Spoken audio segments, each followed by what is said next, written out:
today's video, I'm showing you guys the Nike Air Max 1 in this Ironstone colorway. Now this one's for all my Air Max heads out there. This one right here might be a potential cop for you. Now there's not a lot going on when it comes to this shoe. It features some soft hues on the upper, and I personally think that these colors are beautiful, but I also saw some people saying that this pair just looks straight up boring. But I have to disagree because I personally like the fact that they went for this minimalistic look, and it's definitely one of the better colorways dropping on the Air Max 1 as of recently, because I think just yesterday they dropped like 2 Air Maxes, one in this all brown and the other one in this all burgundy. Now these actually would have been nice, but for some reason they covered the midsole in the same color, and I think that's a little bit overkill. They should have just kept that midsole just a regular white, which would give it a much cleaner look. But back to this Ironstone pair, with the main base being this white or off-white color with some brown and volt green hits. Now the simplicity and the soft hues on this shoe makes this shoe a lot more wearable with a variety of different outfits, especially now that we're in the fall season.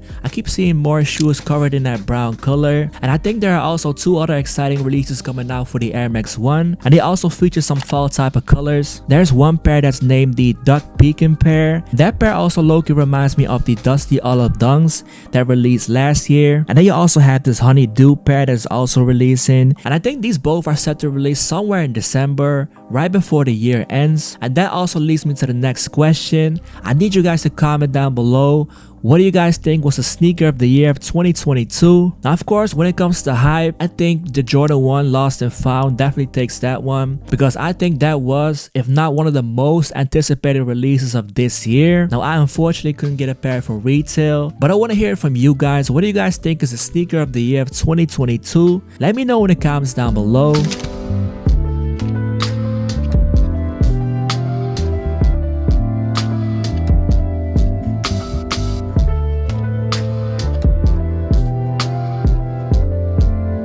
Now this Air Max 1 Ironstone released on the sneakers app on November 24th for a retail price of $160. Now they didn't sell out instantly. I think it took like a good 20 minutes or 30 minutes before all the sizes were gone. And so I snagged up a pair in my true-to size, which is a size 8.5. And I've always been a fan of the Nike Air Max 1. I believe when I was a kid, my first pair of sneakers was actually a Nike Air Max 1. I can't really remember the exact colorway, and I think my second pair of sneakers was a pair of G-Unit Reeboks. Let me know if you guys remember that era. I had a black pair of G-Unit Reeboks that I wore every single day, and I also had that white and blue pair. But yeah, like I said, there's not much going on when it comes to this shoe, but we're gonna go over some of the details, like how they misspelled a word on the little text that you could see on the tongue. But we're gonna get into that, so if you're new to the channel, make sure you subscribe, and don't forget to leave a like underneath this video, and let's hop into it.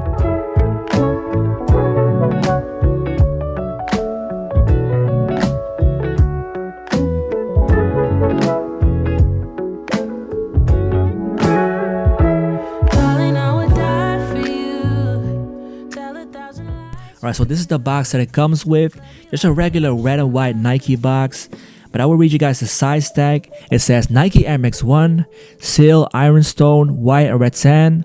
So I got this in a size 8.5, which is my true to size. If you guys are wondering, these do run true to size. Now as far as I know, pretty much every Nike Air Max 1 runs true to size.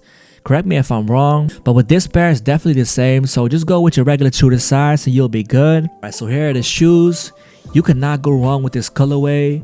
You could wear it with some jeans, with some shorts, with some sweats. I'll definitely wear it out with some sweats. But yeah, let's take a look at some of the details. The base layer on the toe box comes in this white mesh material. I gotta say the mesh all throughout the shoe feels pretty hard. I don't know if I'm just used to like New Balance type of mesh, because their mesh is definitely way softer. Now on the mudguard, you get some short hair suede in this off-white finish, which goes all throughout the shoe, on the mid panel and on the heel area. Now the suede on this pair feels pretty decent. It is soft, but it's definitely not the best quality. It's definitely not premium like New Balances for instance. And on the lateral side of the mudguard, you get a small brown swoosh. I think that's a pretty nice touch whenever they do this on like Air Max 1s. And on the mid panel, on the lateral and the medial side, you get a brown swoosh done in the same type of suede material. And on the heel area of the shoe, you get the Nike Air Max embroidery in brown. I think it bounces off nicely with the beige midsole and the off-white overlays. Now the default laces that comes with the shoe comes in the same color as the suede overlays in this off-white finish. but you also get an extra set of laces, which comes in this full green color. Now me personally, I wouldn't throw these in there because I think it's a little bit too much. It takes away the simplicity of the shoe, but I think that brown laces would also look good with these. That would obviously complement the brown swoosh. I think it would give the shoe a bit more pop. It definitely adds more contrast to this shoe, but I don't have any brown laces, so I can't show you guys what that will look like. Now moving on to the tongue, you get a mesh tongue, and on the tongue tag you get a little text that reads, Nike Air consists of a special gas pressurized in a durable, flexible urethane skin. After each step or jump, Nike Air cushioning springs back to its original shape. Now if you do some nitpicking on the text, you will notice there's an I missing in the word flexible. Now I don't know if Nike did this intentionally or they just straight up made a mistake. Now for me personally, this is not a big deal, but for some of you guys this might be a deal breaker. And so the midsole comes in a sand or beige color, same color as the outsole, and I think this color fits nicely with all the soft hues on the upper. And that is basically it when it comes to all the details on this shoe. I could definitely wear this with a lot of different outfits. Now the only thing I don't like about this shoe is the quality on the materials. The mesh on the shoe feels pretty hard, and that suede is definitely not that premium type of suede that you can find on New Balances. But yeah, I do love this colorway. It is super clean, and I want to thank you guys for watching this video. Hopefully I get to drop more videos before the year ends. I don't know if the month of December is still gonna have some nice releases, but we're just gonna have to wait and see. But for now, if you're new to the channel, make sure you subscribe and make sure you hit that like button. I would highly appreciate that, and I will see you guys in the next one. I'm out.